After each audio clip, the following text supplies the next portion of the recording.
Bueno, si recordáis entonces, lo habíamos dejado ayer en la transcripción. Es lo último que habíamos visto, tanto la transcripción de eucariotas como la de procariotas. Os recuerdo así brevemente por encima que la transcripción se realizaba en el núcleo y que tenía lugar en distintas fases, ¿vale? La primera fase, que era la de iniciación, en la que la ARN polimerasa reconocía esa región promotora del gen, de la que habíamos hablado previamente, y unía también los factores de transcripción para formar ese complejo de transcripción, ¿vale?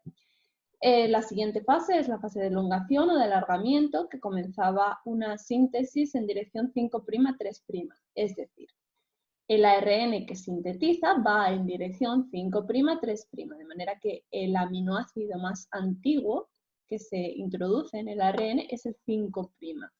Por tanto, os hacía hincapié en que no me confundieseis la actividad de síntesis de la ARN polimerasa con la de lectura. La lectura es la 3'5', puesto que este complejo de transcripción lo que hacía era abrir una burbuja de transcripción que permitía que la cadena 3'5' quedase accesible. Y entonces era esa la que empezaba a sintetizar.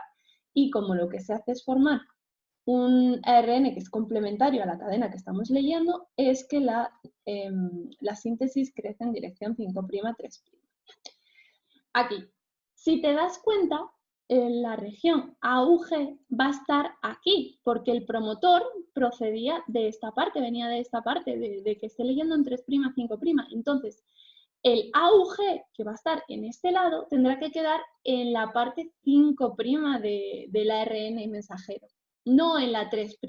Con lo cual, la dirección del ARN mensajero va a ser 5' a 3'. También os recordaba que cuando la ARN polimerasa lleva unos 30 nucleótidos más o menos sintetizados de ARN, más o menos, no es un número que haya que saberse, pero bueno, cuando lleva unos cuantos, por así decirlo, se le unía en el extremo 5', es decir, el más alejado, una caperuza o líder de metil-GTP, que lo que hacía era proteger precisamente ese extremo de las RNasas, de la degradación que pudiese realizar en la célula o el citoplasma de la célula para protegerse.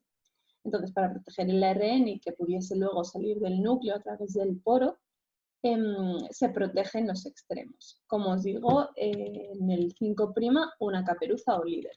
Por último, en la fase de terminación, el complejo de transcripción lo que hacía era llegar a esa secuencia stop o esa región terminadora del gen que habíamos visto y soltarse, de manera que el ARN queda, ya se extiende, se dice técnicamente, o sea, propiamente dicho se dice que se extiende, y queda libre de todo el complejo.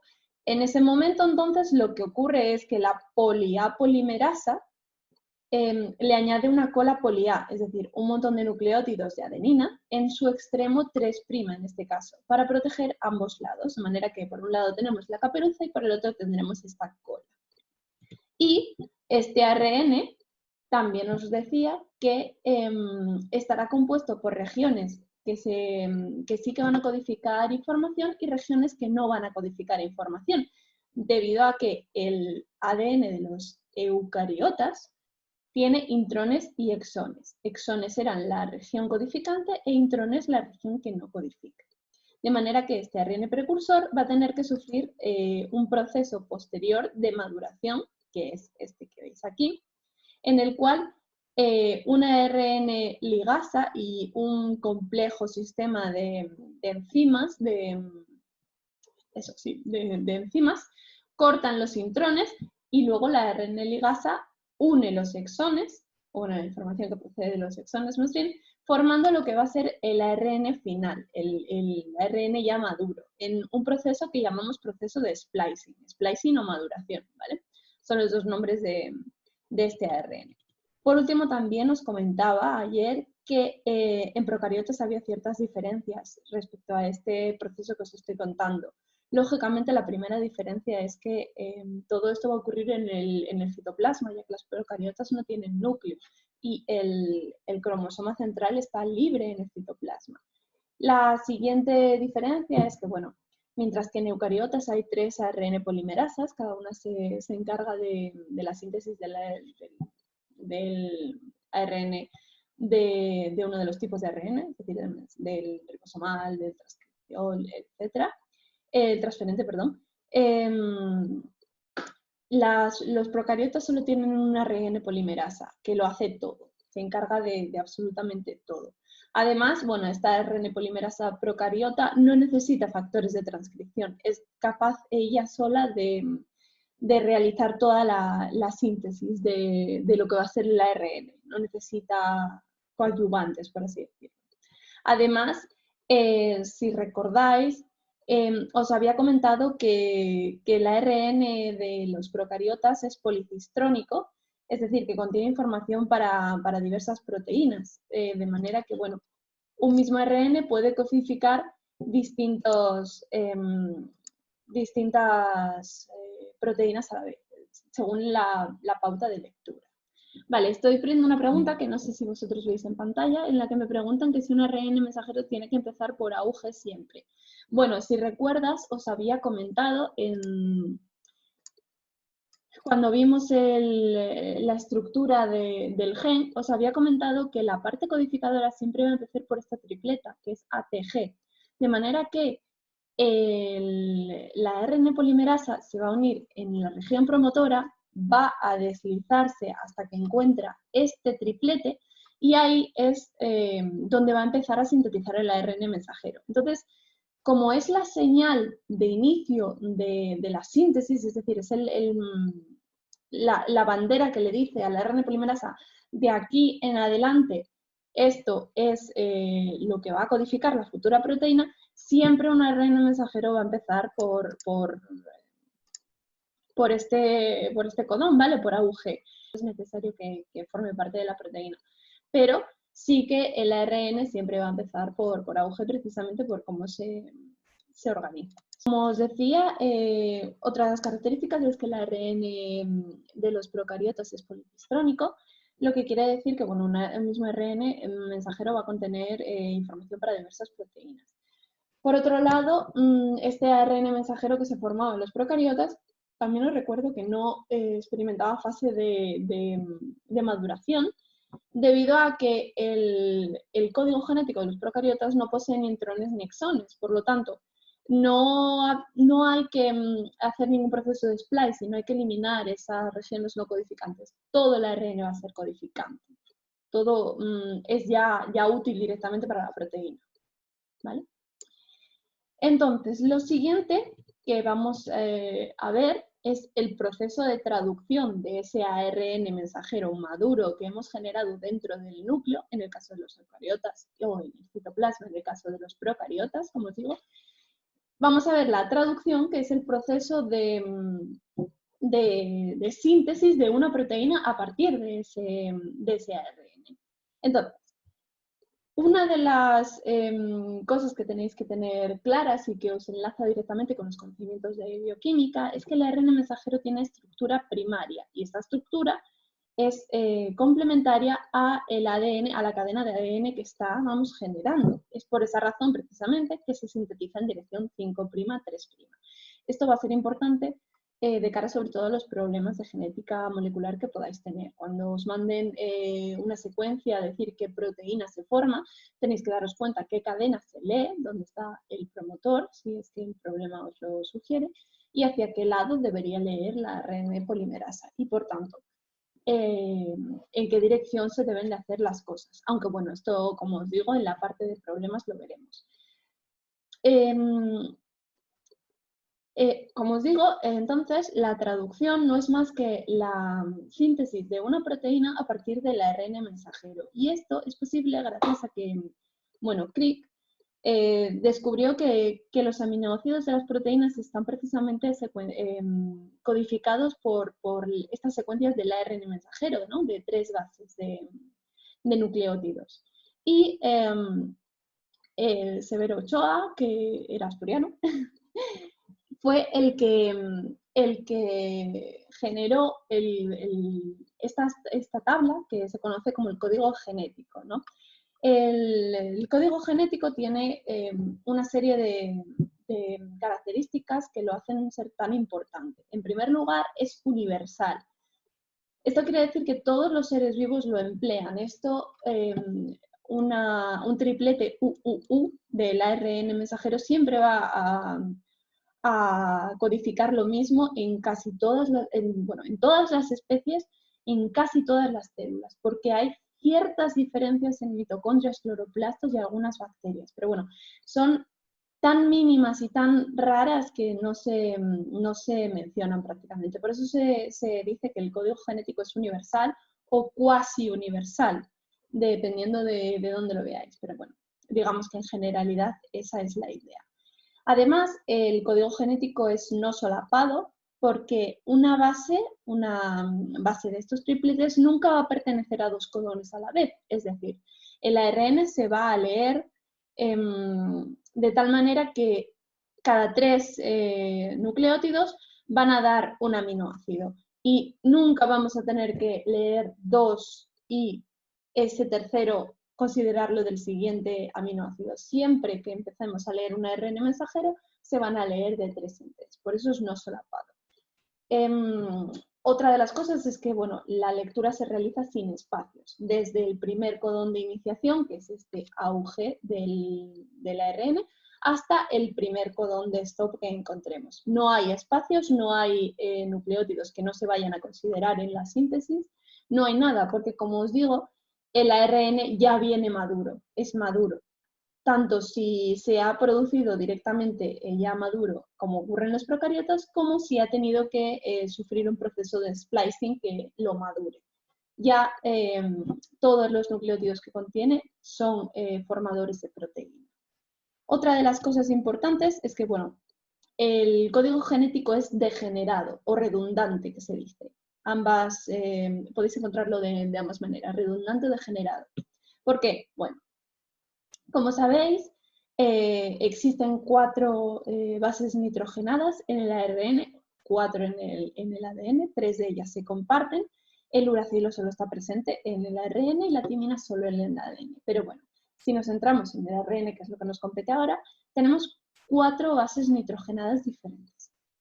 Como esas 4 bases nitrogenadas las tendríamos que combinar de 3 en 3 para formar los tripletes, si hiciésemos todas las combinaciones posibles con esas 4 letras de 3 en 3, tendríamos 64 combinaciones posibles, que son las que aparecen precisamente en el código genético.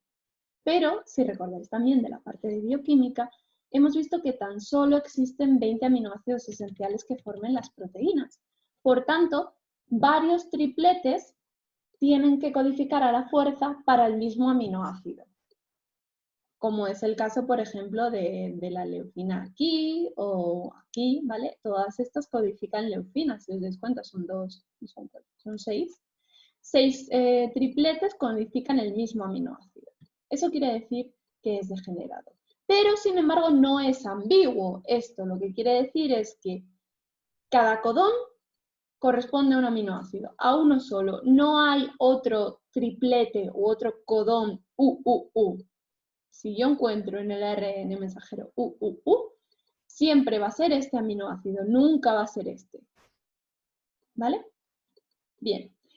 Y por último, bueno, comentar que en el código genético encontramos la secuencia AUG, que va a codificar esa metionina inicial del ARN, que puede o no ser posteriormente también eliminada, es decir, el codón puede llegar hasta aquí, no haberse eliminado en el proceso de splicing, pero sí que se elimina, por ejemplo, en procesos post-traduccionales, que se dice, porque no queramos que forme parte de la metionina. Bueno, cada proteína, digamos que es un mundo. Aparte de este codón de iniciación, tendremos los 3 codones de stop o de paro o codones sin sentido, que se dice también, las 3 formas son correctas, que van a marcar el final de la región a traducir. ¿Por qué? Porque marcaban el final de la región codificadora del gen. Después de toda esa, de ese codón, lo que vamos a encontrar es la región terminadora del del gen, es decir, una región que no codificaba para proteína. Y esto básicamente es la idea de lo que es el código genético. Como os digo entonces, la traducción va a ser simplemente la síntesis de una proteína a partir del ARN mensajero que habíamos generado en el núcleo.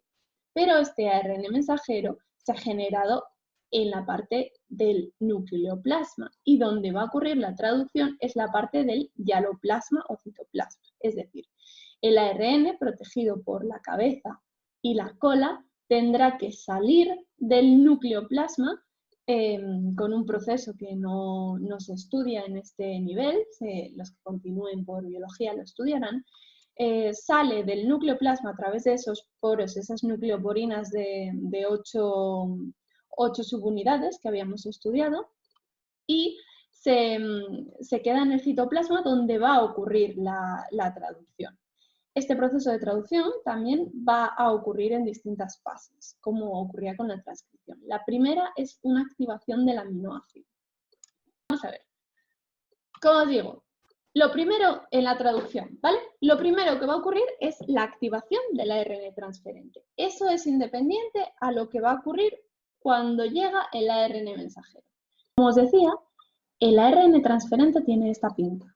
Tiene 3 bases que son importantes y que no están unidas entre sí, protegiendo la estructura de este ARN transferente. Y estas 3 bases se denominan anticodón. Este anticodón es complementario a la secuencia del ARN mensajero. Y la activación del ARN transferente consiste en la unión de un aminoácido a esta estructura, este ARN transferente. Y para ello, como se trata de una reacción endergónica, es decir, que necesita consumir energía, va a consumir GTP, en este caso, en vez del ATP que se solía consumir en otras reacciones que hayáis visto, que se ven a este nivel. En este caso lo que se consume es el GTP. Y esto lo que se va a hacer, como os digo, de manera independiente al ARN mensajero. Y se hace con todos los aminoácidos. Cada aminoácido tiene su ARN transferente correspondiente y se activan entre sí gastando GTP. Esos ARN transferentes nos van a quedar entonces en el citoplasma, ahí reservados hasta que venga el ARN mensajero. Por otra parte, recordad que tenemos los ribosomas y que tenían sus 3 sitios de unión, el sitio E de expulsión, el P peptidil y el A de aminoácido. Y ahora los comentaremos. Entonces, lo primero que va a ocurrir en la iniciación de la traducción es que el ARN mensajero tiene que llegar desde el núcleo hasta el citoplasma. Una vez que lo tenemos en el citoplasma, ya tenemos todos los componentes que vamos a necesitar para esta traducción, porque ya tenemos los aminoácidos activados. Entonces, lo primero es que la subunidad pequeña del ribosoma se una a la caperuza líder, o sea, caperuza o líder, de la región 5' del ARN mensajero. Os recordaba que en la región 3' tenía la cola polia, con lo cual se une en la región 5'. Una vez que se ha unido, con el ARN transferente en su sitio aminoacil, eso luego entraremos más en detalle en los sitios, lo que hace es deslizarse leyendo los tripletes del ARN mensajero hasta que encuentra el codón AUG, que es el que marca la iniciación de la síntesis de la proteína.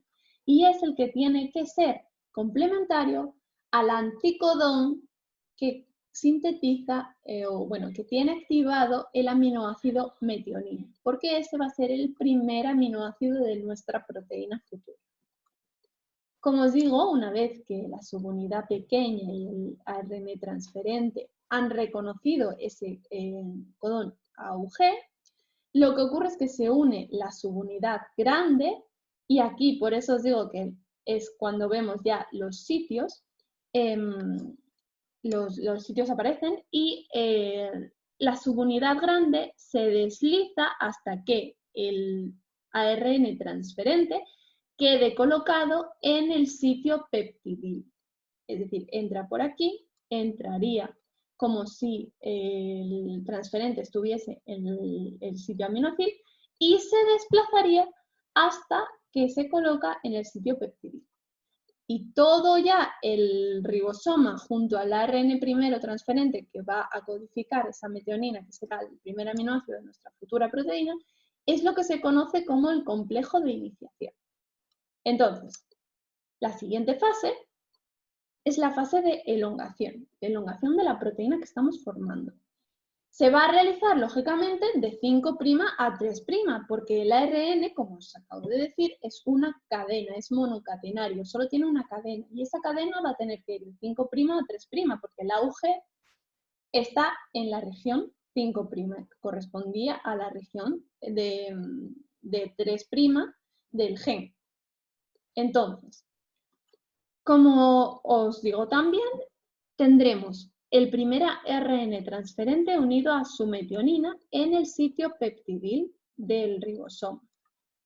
En ese momento, otro ARN transferente con su aminoácido activado y que tiene un anticodón complementario al siguiente triplete que se encuentra en el sitio aminoácido del ribosoma, entrará y se unirá a este sitio aminoácido. Cuando se ha unido,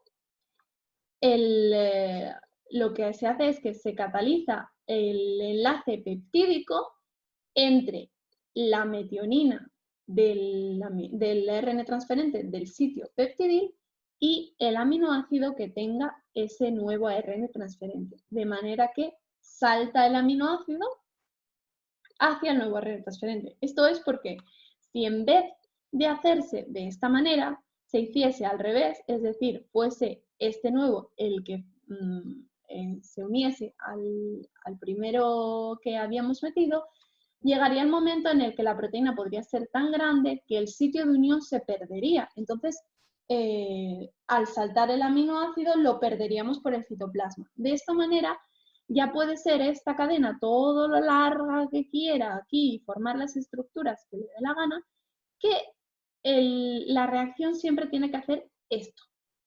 Esto es todo el movimiento o toda la variación que va a tener esta reacción. Siempre va a ser de aquí a aquí, el peptidil al aminoácido. Y solo por este primer aminoácido.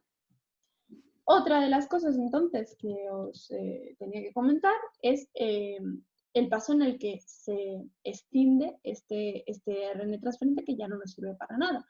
Como veis ahora mismo tendríamos los dos sitios del ribosoma ocupados y la cadena en esta parte del sitio aminoácido. Entonces, en ese momento lo que ocurre es que el ribosoma se mueve un poquito más y este ARN transferente que no tiene ya aminoácido pasaría al sitio de expulsión, este pasaría al sitio aminoácido y se quedaría libre el sitio, este pasaría al sitio peptidil y se quedaría libre el sitio aminoácido.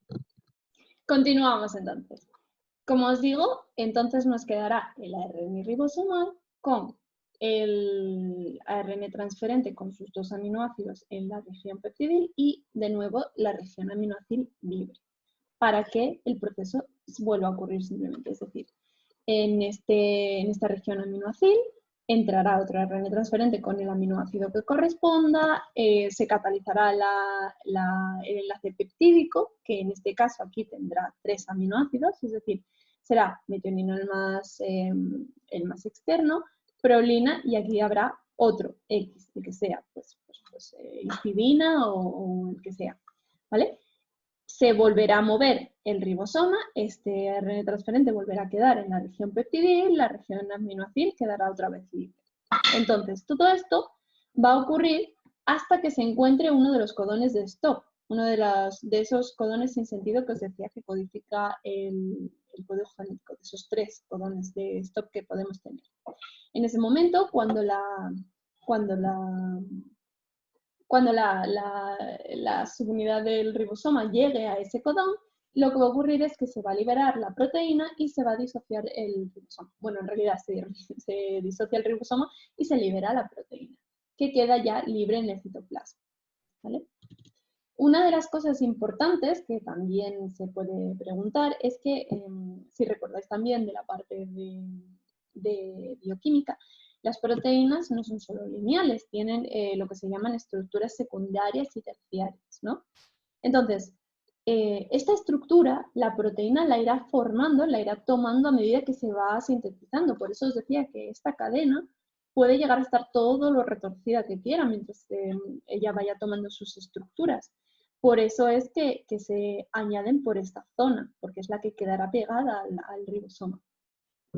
Luego, lógicamente, la estructura cuaternaria requiere de otra cadena peptídica y tal, entonces, bueno, se formará después. Pero lo que es la estructura secundaria y la terciaria sí que las va adoptando mientras se va sintetizando. Además, bueno, hay que comentar que varios ribosomas pueden traducir simultáneamente un mismo ARN. Es decir, nosotros podemos tener un ARN mensajero X y tener 10 ribosomas que están traduciendo la misma proteína, se estará formando la misma proteína de ese ARN. Pero no me confundáis el hecho de que pueda haber varios ribosomas con lo que os comentaba antes de que los procariotas son policistrónicos. Son cosas diferentes. Esto que os digo, de que un ARN puede tener varios ribosomas traduciendo, quiere decir que se pueden estar formando del mismo ARN muchas proteínas a la vez. ¿Vale? No tengo un ejemplo bueno, pero bueno, eso. De este ARN pues se estarían formando aquí uno, pues imaginaros que esto fuera el mismo ARN, aquí estaría otro y tal, pero sería la misma proteína. Que sean policistrónicos lo que quiere decir es que un mismo ARN puede codificar distintas proteínas, no que se estén haciendo a la vez, ¿vale? Es una diferencia sutil, pero bueno, para que lo entendáis. Por último, además, bueno, os comento que los procariotas de nuevo tienen ciertas diferencias. En este caso sí que todo es en el citoplasma, pero aquí el codón AUG, este que os decía que reconoce la subunidad pequeña del ribosoma y se une, o sea, que se desliza hasta que lo reconoce, en realidad, aquí está, en los procariotas va a estar precedido por una secuencia de nucleótidos que se denomina secuencia de Sain-Dalgarno. Esta subunidad es complementaria al RN16S de la subunidad pequeña del ribosoma y por ello lo que hace es que esta subunidad, en vez de unirse a la caperuza y deslizarse, como ocurre en los eucariotas, reconoce esa secuencia de Sain-Dalgarno y se une directamente ahí. Es decir, la subunidad pequeña, en vez de empezar aquí y llegar hasta aquí, directamente es capaz ya de llegar aquí y reconocer esa secuencia previa al codón AUG que va a comenzar la síntesis. Entonces le da igual lo que haya delante de esa zona, lo largo que pueda ser el ARN mensajero, no le importa. Eso constituye la principal diferencia entre la traducción de uno y otro. Entonces, una vez que tenemos ya la proteína, lo siguiente que vamos a tener que hacer, o en lo que deberíamos pensar es, vale, esto es el proceso en el que yo tengo las proteínas que quiero, pero no voy a querer todas las proteínas en todo momento. Entonces, ¿cómo lo regulo? ¿Cómo hago yo que tengo los productos proteicos que quiero y los que no? Bueno, eso se realiza a partir de la regulación génica. Como os decía ayer, todas las células del organismo tienen la misma cantidad de material genético, excepto los gametos. Pero no todas expresan los mismos genes. Y esto, por cierto, es una pregunta que me hicieron esta mañana y que me pareció muy interesante. Los gametos tienen los mismos genes que las células normales, porque gracias a la unión de dos gametos es que formamos un organismo completo. De manera que si un gameto no tuviese todos los genes, no podría dar lugar a un organismo completo. De hecho, la falta de un gen en un gameto provoca enfermedades. Pero que no tenga, o sea, que tenga todos los gametos no quiere decir que tenga la misma cantidad de información genética. ¿Por qué? Porque la información genética que contiene es la mitad de la que contiene una célula normal. Porque en los gametos, nosotros todos tenemos dos cromosomas por cada, o sea, tenemos dos pares, dos cromosomas por cada par, por cada pareja. O sea, por cada tipo de cromosoma tenemos dos, uno que viene de tu madre y otro que viene de tu padre. Entonces, los gametos precisamente lo que hacen es separar los cromosomas y quedarse con uno de ellos de cada tipo. Pero los genes van a estar en ambos cromosomas. Es lo que se denomina que un cromosoma sea homólogo. Quiere decir que tiene la información para los dos genes. De esta manera, los gametos van a tener los mismos genes. Todas las células del organismo tienen los mismos genes, pero no la misma cantidad de material genético. Pero que tengan los mismos genes no significa que los vayamos a expresar todos en todo momento. Y ahí es donde va a entrar esta parte de regulación génica que os digo. En nuestro caso, vamos a estudiar dos tipos de regulación. Existen otras muchas, pero de cara al examen nos entran dos tipos de regulación.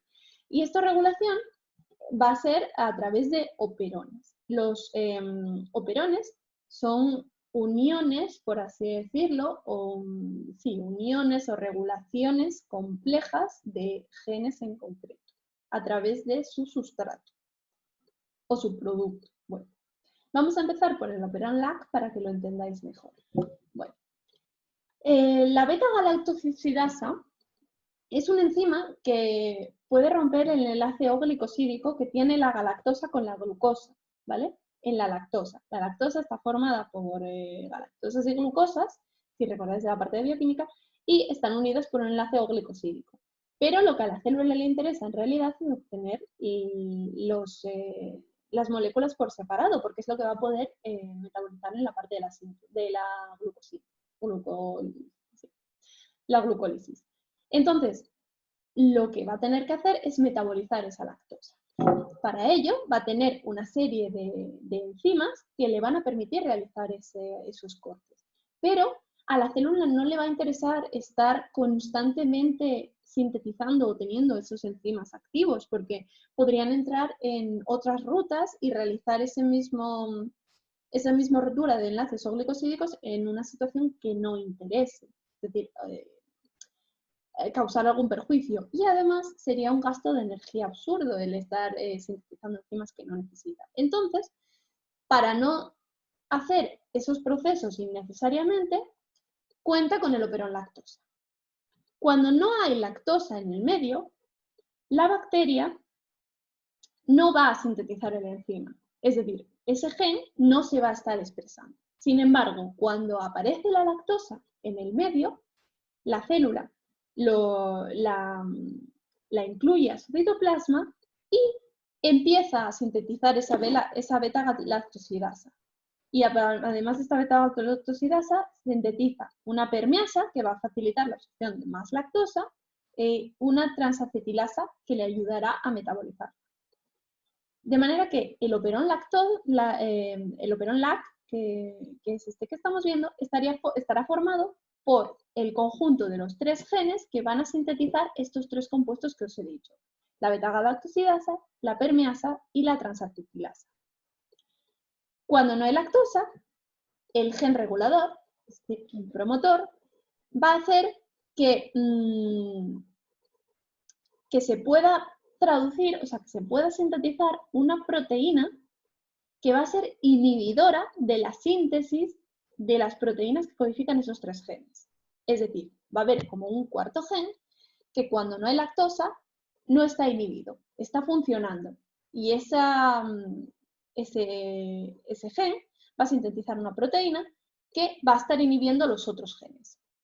En el momento en el que hay lactosa, esa proteína, o sea, la lactosa se va a unir a esa proteína y va a cambiar su configuración, de manera que ya no va a poder reprimir esos genes, que se van a empezar a sintetizar. Y vamos a tener entonces la permeasa para que sigamos metiendo más lactosa, vamos a tener la transacetilasa para metabolizar esa lactosa y la beta-galactosidasa para poder romper el enlace O-glicosídico. De manera que en ese momento a la célula sí que le interesará sintetizarlo porque sí que hay lactosa en el medio. Por otro lado, similar a esto, pero totalmente opuesto, tenemos el operón triptófano. En este caso, la célula lo que realmente quiere es sintetizar triptófano, de manera que quiere siempre tener este compuesto disponible, pero que no sea en exceso, porque el triptófano en exceso puede precipitar en el citoplasma y causar enfermedad. O sea, puede, sí, causar enfermedad en la célula, ¿vale? De manera que en este caso lo que va a ocurrir es que el triptófano, que va a ser el producto final, como os digo, de los genes que van a estar regulados por este operón, va a actuar como el represor de estos genes. En el caso anterior, una proteína inicial era la que actuaba de represor de los genes, que iban a sintetizar o iban a metabolizar la lactosa. En este caso, el triptófano va a regular su propia síntesis, de manera que cuando no hay triptófano, los genes no tienen represor, se metabolizan, bueno, se sintetizan las proteínas y se empieza a metabolizar y a crear triptófano. Cuando se ha creado mucho triptófano, el hecho de tener ya mucho producto va a hacer que el propio producto silencia sus propios genes para que no siga formando más. Y de esta manera, la célula quede a salvo de cualquier tipo de enfermedad que pudiésemos tener.